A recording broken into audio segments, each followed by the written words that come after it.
persembahan drama FKR PDT ke-54 dari Pangkalan SMSR Yogyakarta berjudulkan Gonayuda Batavia.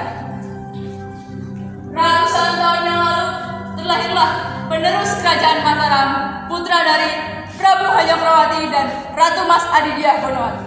Anak itu bernama Raden Mas Ramsa. Ia sudah tinggal di perguruan sejak kecil, bukan karena ayahnya tak sayang, namun ini semua demi masa depan kerajaan Mataram.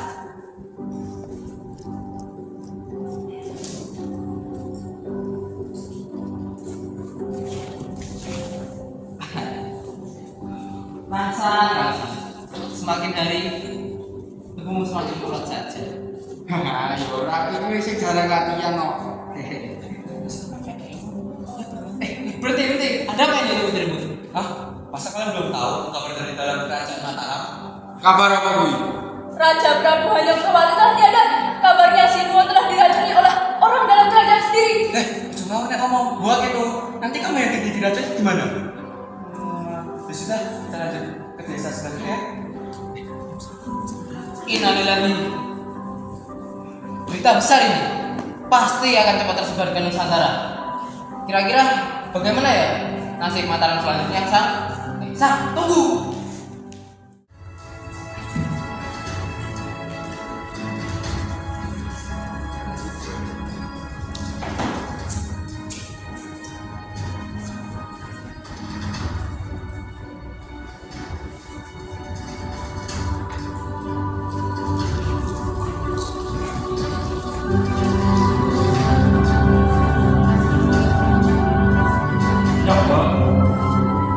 Kono apa di surat sekolah Sunan Kalijaga dan juga surat kuwi tertulis bahwa sesok Mataram akan terpecah belah menjadi kerajaan kecil karena ada kerajaan yang paling kerajaan nomor tua.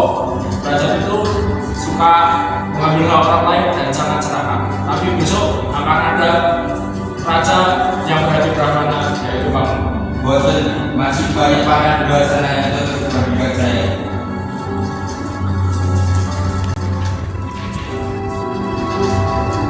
Meski sempat menolak, Raden Mas Ramsa akhirnya dinobatkan menjadi Raja Kerajaan Mataram meneruskan sang ayah.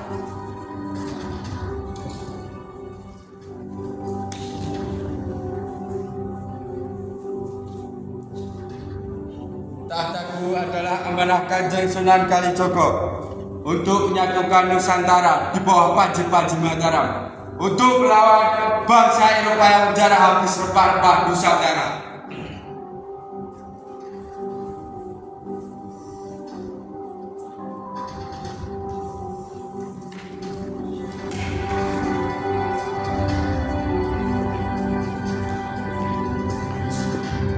Sebelum siang, kami wakil serikat dagang Belanda ingin meminta izin berdagang ke tanah.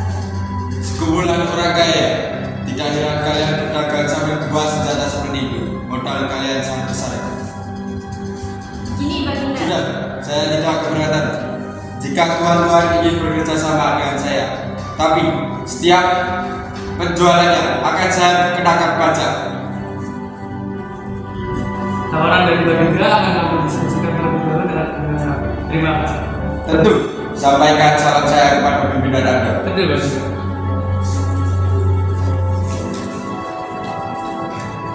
Paham saja. Apa Mataram itu terlalu berlebihan?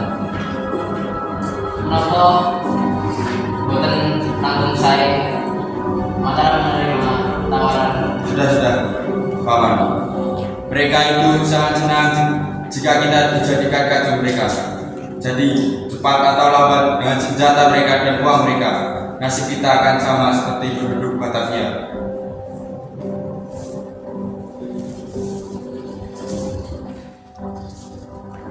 kehadiran VOC dianggap duri dalam daging oleh Sultan Agung dalam mewujudkan mimpinya menyatukan kerajaan-kerajaan di Jawa.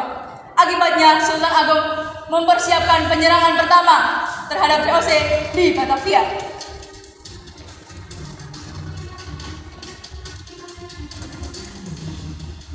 Prajuritku sekalian, untuk meneruskan perjuangan Mahapati Gajah Mada, dengan menyebut asma Gusti Jagakarya Jagat, aku tindakan kalian semua untuk bukti utama di sudah kelapa.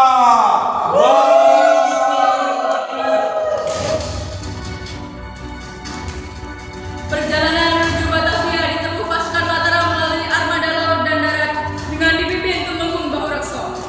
Pada 27 Agustus 1628, pasukan Mataram sampai di Batavia. Lihat apa di sana? Oh my god, bangun, lihat apa di sana? Aduh, kamu ini kenapa sih bukan tidur? Apa ya? Itu mereka. Gawat, kita harus segera beritahu Mr. Peter, cepat. Siapa? Mereka.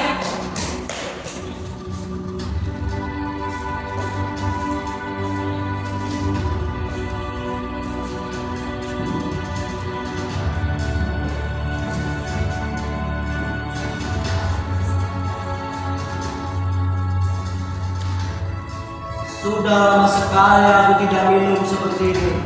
Aku sudah rindu sekali dengan Netherlands. Tapi rempah-rempah Nusantara akan aku kuasai lebih dulu. Kalau akan aku jual dan harga berkali-kali lipat di Netherlands.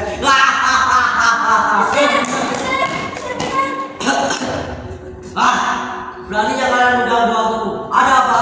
Maaf, Mister, tapi di luar ada banyak sekali pasukan yang siap menyerang kita. Dan sepertinya mereka adalah Mataram, Mister. Mereka sudah datang rupanya. Hari yang aku nantikan telah tiba. Hadang mereka lebih dulu. siap, Mister.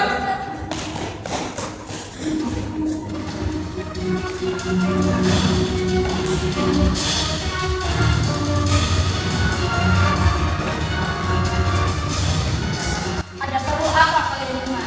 Sudah lama sejak pertemuan di Mataram. Akhirnya kita bertemu lagi di situasi seperti ini. Benar, Tuan. Sekarang ini tidak bisa kita bicarakan secara lepas saja.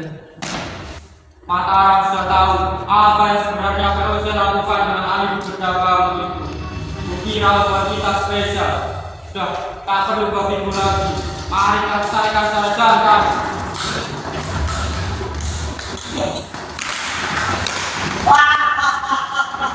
Mereka pikir mereka bisa menang dengan berbagai sampah seperti itu. Kurang ajar sekali bangsa itu. Betul, Mister. Kucok, Tumenggung yang sudah datang. Aku berutang banyak atas apa yang kamu lakukan. Itu sudah satu bos.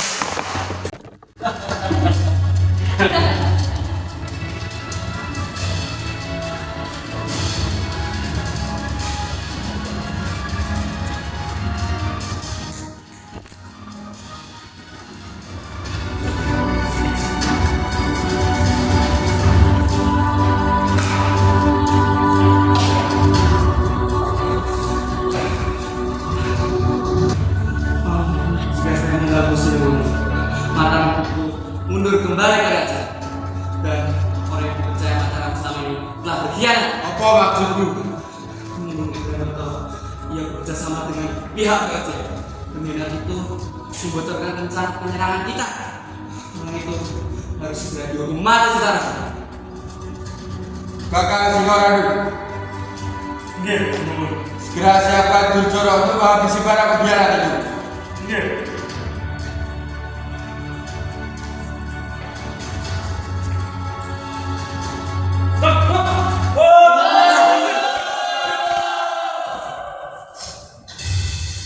Jadi ini rupanya pengkhianat Mataram.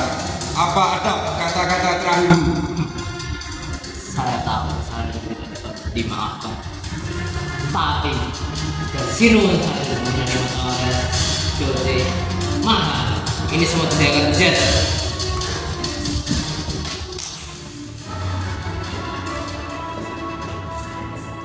Setahun kemudian, tahun 1629, Sultan Agung merencanakan penyerangan kedua terhadap VOC di Batavia. Pada penyerangan kali ini, Sultan Agung menggunakan taktik terjik dengan membendung Sungai Ciliwung untuk menghambat suplai air bersih dan menyebabkan genangan yang menyebabkan penyakit.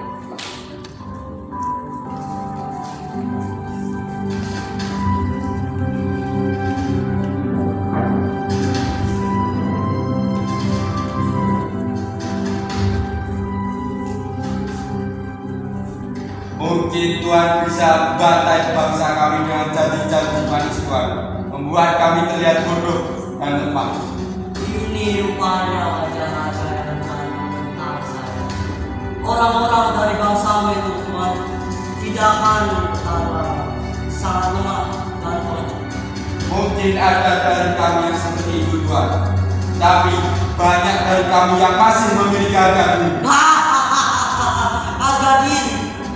Tuhan boleh percaya dengan keyakinan diri Tuhan, tapi ingat, sampai kapanpun bangsa Tuhan tidak akan tergabungkan. Dan tahu kenapa? Karena mereka bangga dari bawah kaki tangan kami.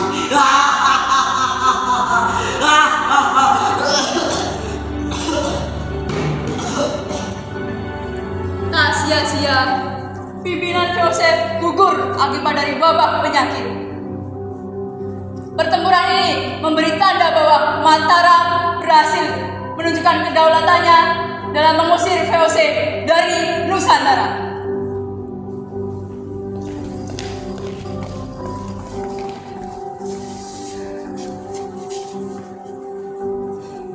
Sekian persembahan drama FKR PDT ke-54 dari Pangkalan SMSR Yogyakarta. Sekian dan terima kasih.